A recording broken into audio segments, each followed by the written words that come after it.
Assalamualaikum warahmatullahi wabarakatuh. Innal hamdalillah nahmaduhu wa nasta'inuhu wa nastaghfiruh wa na'udzu billahi min syururi anfusina wa min sayyiati a'malina. May yahdihillahu fala mudhillalah wa may yudlilhu fala hadiyalah. Asyhadu an la ilaha illallah wa la syarikalah wa asyhadu anna Muhammadan abduhu wa rasuluh la nabiyya wa la rasula ba'da. Allahumma salli wa sallim wa barik ala sayyidina wa habibina wa syafiina Muhammad wa ala alihi wa ashabihi wa mawalah amma ba'd. Bapak-bapak yang dirahmati Allah, semoga Allah Subhanahu wa ta'ala senantiasa memberikan rahmatnya kepada kita, memberikan barokahnya kepada kita, sehingga kita ini senantiasa berada di dalam barokahnya Allah. Semua hal yang ada pada kita berada di dalam barokahnya Allah. Ilmu yang Allah anugerahkan kepada kita, rezeki yang Allah berikan kepada kita, kesehatan yang Allah limpahkan kepada kita, semoga semuanya berkah.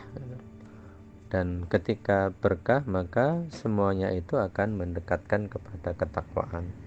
Ilmu yang berkah artinya ilmu itu akan semakin mendekatkan kita kepada Allah, semakin membuat kita bertakwa. Rezeki harta yang berkah artinya bahwa rezeki itu, harta itu akan semakin mendekatkan kita kepada Allah. Jadi kesehatan yang berkah artinya kesehatan kita itu semakin mendekatkan diri kita kepada Allah. Itu namanya berkah. Yang kita cari sesungguhnya adalah keberkahan itu, bukan persoalan banyaknya. Yang utama yang harus kita selalu upayakan adalah keberkahan Allah turun kepada kita. Karena kalau keberkahan Allah itu sudah ada pada kita, maka semuanya akan menjadi indah, semua akan menjadi nyaman. Rezeki yang kita gunakan itu akan membuat kita semakin dekat dengan Allah, berarti akan semakin membuat hati kita tenang dan nyaman. Ilmu yang berkah itu akan semakin mendekatkan kita kepada Allah, semakin membuat kita bijak ilmu itu. Kita tenang karena ilmu kita ilmu yang bermanfaat. Ilmu kita dengan berilmu kita menjadi semakin bijak, menjadi semakin tenang hidup kita. Berbeda ketika tidak berkah, ilmu akan membuat seseorang menjadi sombong. Dia karena dia tahu ilmunya, kemudian ilmu itu dipakai untuk ngakali orang. Nah, itu namanya ilmu yang tidak berkah. Harta yang tidak berkah artinya dia semakin menjauhkan dia dari Allah. Gitu ya. Kesehatan yang berkah, kesehatan ketika dia tidak berkah ya, dia semakin jauh dari Allah. Ada orang yang mungkin jarang sakit kemudian dia menjadi sombong. Nah, itu berarti kesehatannya tidak berkah. Gitu ya. Jadi kita ingin keberkahan Allah itu yang utama sekali kita upayakan. Kita memohon kepada Allah agar senantiasa Allah berikan keberkahan kepada hidup kita. Salawat serta salam semoga tercurah pada Nabi Muhammad SAW, para keluarga, para sahabat dan para pengikutnya hingga akhir zaman, dan semoga kita mendapatkan syafaatnya nanti di yaumul akhir. Pekan kemarin kita berbicara niat berkaitan dengan tujuan, yakni ibadah semata-mata karena Allah, dan juga niat berkaitan dengan maksud. Maksudnya niat itu ada dua. Yang pertama, membedakan satu bentuk ibadah dengan bentuk ibadah yang lain. Misalnya, sekedar untuk mengingatkan ulang. Misalnya, sholat setelah azan subuh misalkan. Kita sudah mendengar azan subuh, terus kemudian ada seseorang sholat 2 rakaat. Nah, ini ada 2 kemungkinan. 1, dia sholat subuh. Atau 3 kemungkinan. 1, dia sholat subuh, kan memang sudah masuk subuh. 2, dia sholat tahiyatul masjid karena dia di dalam masjid. 3, dia sholat rawatib qobliyah subuh. Kan syarat rukunnya sama persis. Nah, apa yang membedakan itu? Yang membedakan ya niatnya. Dia niat sholat apa? Jadi niat membedakan satu bentuk ibadah dengan bentuk ibadah yang lain. Apakah dia sholat subuh, atau dia sholat qobliyah duha, atau dia sholat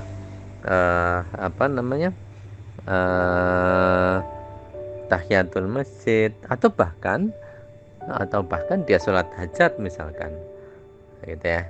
Jadi beda. Atau itu satu maksud niat yang pertama, membedakan antara satu bentuk ibadah dengan bentuk ibadah yang lain. Yang kedua, niat itu juga membedakan apakah itu ibadah ataukah itu kebiasaan. Mandi misalkan ya, mandi Jumat. Mandi Jumat itu kan pokok itu kan yang penting membasahi bagian tubuh, anggota tubuh, mulai dari ujung rambut sampai dengan ujung kaki. Yang penting itu kan basah. Nah, ini kan sama dengan keramas. Keramas kan juga gitu, mandi keramas kan begitu. Apa yang membedakan dia mandi Jumat yang sunnah mandi Jumat, ataukah dia hanya sekedar mandi keramas saja? Yang membedakan adalah niatnya. Ya kebiasaan mandi kalau hari Jumat pagi-pagi mandi ya itu kebiasaan saja. Hari Jumat pagi-pagi mandi keramas gitu, itu kebiasaan aja. Nah, kalau dia mandinya sunnah, itu artinya dia mempunyai niat. Atau makan ada kebiasaan saja. Kalau lapar ya makan, atau kalau siang hari makan, pagi hari makan, siang hari makan, sore hari makan, ya kebiasaan saja, rutinitas saja. Nah, padahal makan itu bisa menjadi ibadah. Apa yang membedakan? Ya niatnya saja. Semuanya kan sama. Tata cara makannya ya semuanya kan sama. Yang membedakan hanya persoalan niat. Sehingga itu yang kemarin kita sudah bicarakan tentang niat. Baik Bapak-bapak yang dirahmati Allah, sekarang kita lanjutkan. Kita ingat kembali hadis Nabi Shallallahu Alaihi Wasallam di dalam Arba'in Nawawi yang pertama, atau di Riyadhus Shalihin yang juga yang pertama, itu ada hadis yang sangat terkenal. Hadis Nabi Sallallahu Alaihi Wasallam, innamal a'malu binniyat wa likulli imri'in ma nawa. Sungguh amal itu tergantung pada niatnya. Wa likulli imri'in ma nawa. Dan semua perkara itu kembali kepada apa yang dia niatkan. Nah, menariknya, kelanjutan dari hadis ini yang menarik adalah faman kanat hijratuhu ilallahi wa rasulihi fa hijratuhu ilallahi wa rasulihi. Faman kanat hijratuhu lidunya yusibuha aw imra'atin yankihuha fa hijratuhu ma hajara ilaih. Barang siapa yang hijrahnya karena Allah dan Rasulnya, maka dia akan mendapatkan balasan dari Allah dan Rasulnya. Barang siapa yang hijrahnya karena dunia yang dia upayakan atau karena wanita yang ingin dinikahinya, maka dia hijrahnya itu hanya akan mendapatkan apa yang dia maksudkan. Nabi sampai detilkan apa yang dimaksud dengan innamal a'malu binniyat wa likulli imri'in ma nawa. Semua perkara, semua amal itu tergantung niatnya, dan semua perkara kembali kepada niatnya. Dan itu dijelaskan dengan rinci, dengan contoh dari Nabi SAW. Barang siapa yang hijrahnya karena Allah, maka ya dia akan mendapat Barang siapa yang hijrahnya karena Allah dan Rasulnya, maka dia akan mendapatkan pahala dari Allah dan Rasulnya. Barang siapa yang hijrahnya karena dunia yang dia upayakan, atau karena wanita yang ingin dinikahinya, ya maka hijrahnya hanya akan mendapatkan apa yang dia niatkan itu. Rinci. Dari situ jelas sekali sekarang. Dari situ amat sangat jelas. Gamblang. Kita jadi bisa menangkap maksud dari hadis itu dengan cetowelo-welo. Hijrah itu kan salah satu contoh bentuk ibadah saja. Kalau seandainya kata hijrah salah satu bentuk ibadah yang namanya hijrah ini kita ganti dengan sholat duha, apa bunyi hadisnya? Barang siapa yang sholat duhanya karena Allah dan Rasulnya, maka dia akan mendapatkan pahala dari Allah dan Rasulnya. Barang siapa yang sholat duhanya karena dunia yang diupayakannya atau karena wanita yang ingin dinikahinya, maka dia akan mendapatkan apa yang dia niatkan itu. Atau hijrah itu kita ganti dengan sedekah. Barang siapa yang sedekahnya karena Allah dan Rasulnya, maka dia akan mendapatkan pahala dari Allah dan Rasulnya. Barang siapa yang sedekahnya karena ingin mendapatkan dunia yang diupayakan atau ingin mendapatkan wanita yang ingin dinikahinya, maka sedekahnya hanya akan mendapatkan apa yang dia niatkan itu. Bisa panjang ini, bisa panjang. Jadi kita bisa ambil satu contoh yang lain bentuk-bentuk ibadah. Disinilah letak pentingnya niat itu. Letak pentingnya niat itu di situ. Kalau seseorang sampai salah di dalam niatnya, maka hilang sudah pahala itu. Di hadis ini sejalan dengan dengan Al-Quran surah Hud ayat yang ke-15 dan 16.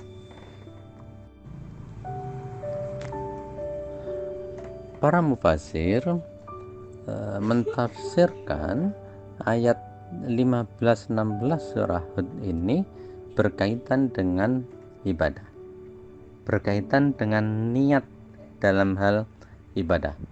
Kalau seseorang menghendaki kehidupan dunia dari ibadahnya itu, maka Allah akan berikan dengan sempurna, dan di dunia dia tidak akan dirugikan. Kalau dia ingin mendapatkan dunia, Allah berikan dunia itu. Kalau dia beribadah karena ingin mendapatkan dunia, Allah berikan dunia itu dengan sempurna. Lihat diksi yang dipilih oleh Allah Subhanahu wa taala. Dengan sempurna Allah akan berikan, dan dia di dunia tidak akan dirugikan. Seandainya ada orang yang dia sholat, misalkan ini yang paling sering terjadi. Kalau seseorang misalkan dia sholat duha, tujuannya agar supaya rezekinya lancar, hanya itu yang dia tujukan, sholatnya didorong oleh keinginan itu, Allah akan berikan dengan sempurna, dan dia di dunia tidak akan dirugikan. Artinya apa? Artinya Allah akan betul-betul berikan itu. Ketika seseorang sholat duha, dia rajin sholat duha, tujuannya karena didorong untuk mendapatkan dunia, maka Allah akan berikan dia dengan sempurna dunia itu, dan dia di dunia tidak akan dirugikan.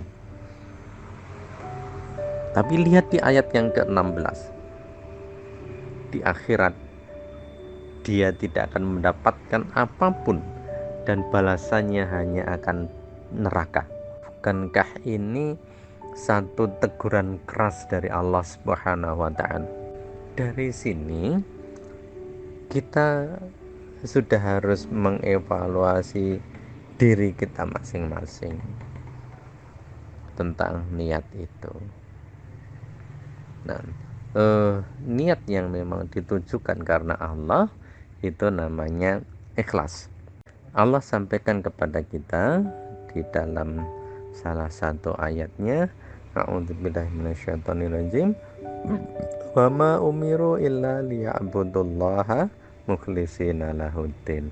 Dan tidaklah kalian semua itu diperintahkan kecuali hanya supaya kalian mengikhlaskan, berbuat ikhlas hanya untuknya dalam hal agama. Itu saja yang dikehendaki oleh Allah. Jadi ketika kita beribadah itu murni karena Allah Subhanahu wa taala, bukan karena yang lain-lain. Memurnikan ketaatan, memurnikan niat, memurnikan peribadahan, itu yang dikehendaki oleh Allah. Ini sekaligus juga mengingatkan kita semuanya, mengingatkan saya, mengingatkan panjenengan semua, bahwa ibadah itu ya murni. Ketika kita menuntut ilmu itu ya murni karena Allah. Ketika kita beribadah sedekah, salat duha, salat malam, misalkan ya murni karena Allah. Allah Subhanahu wa taala tegas sekali di dalam ayatnya tadi. Tidaklah kalian diperintahkan kecuali agar supaya kalian memurnikan, mengikhlaskan bagi Allah dalam hal agama ini. Murni itu ikhlas. Ikhlas itu murni. Artinya ketika kita berbuat ikhlas, artinya kita memurnikan hanya untuk Allah tanpa campuran apapun. Maka sahabat Nabi yang juga menantu Nabi sallallahu alaihi wasallam, Ali radhiyallahu an karamallahu wajhah, memberikan definisi yang jelas tentang ikhlas itu. Ikhlas itu yakni engkau beribadah sendiri atau bersama-sama, kualitasnya sama baik. Kriteria pertama. Kriteria kedua, engkau beribadah dilihat orang atau tidak dilihat orang, kualitasnya sama baiknya. Kriteria kedua. Terakhir, kriteria yang ketiga, engkau beribadah dicaci atau dipuji, kualitasnya sama. Kalau seseorang ibadah kemudian dipuji, dia semakin lebih semangat dibanding dengan dicaci, maka belum ikhlas. Kalau seseorang beribadah bersama-sama itu menjadi lebih semangat dibanding sendiri-sendiri, nah itu juga belum ikhlas. Kalau seseorang beribadah dilihat orang itu lebih semangat dibanding tidak dilihat orang, maka itu juga belum ikhlas. Karena ikhlas itu kriterianya menurut Ali radhiyallahu an karamallahu wajhah, 3 itu jelas. Di kita ada banyak ya orang yang mendefinisikan makna ikhlas itu, tetapi makna ikhlas menurut Ali radhiyallahu an itulah yang menurut saya ini paling pas menggambarkan keikhlasan. Biasanya banyak orang kan ketika dipuji itu dia semakin lebih baik gitu ya. Ketika dilihat orang dia lebih baik, ketika dia bersama-sama dengan orang dia lebih baik gitu. Ini yang harus menjadi evaluasi kita bersama-sama gitu. Kita tidak perlu mengevaluasi orang lain, tapi kita mengevaluasi diri kita sendiri. Diri kita, apakah kita sudah betul-betul mengikhlaskan ibadah kita ataukah belum.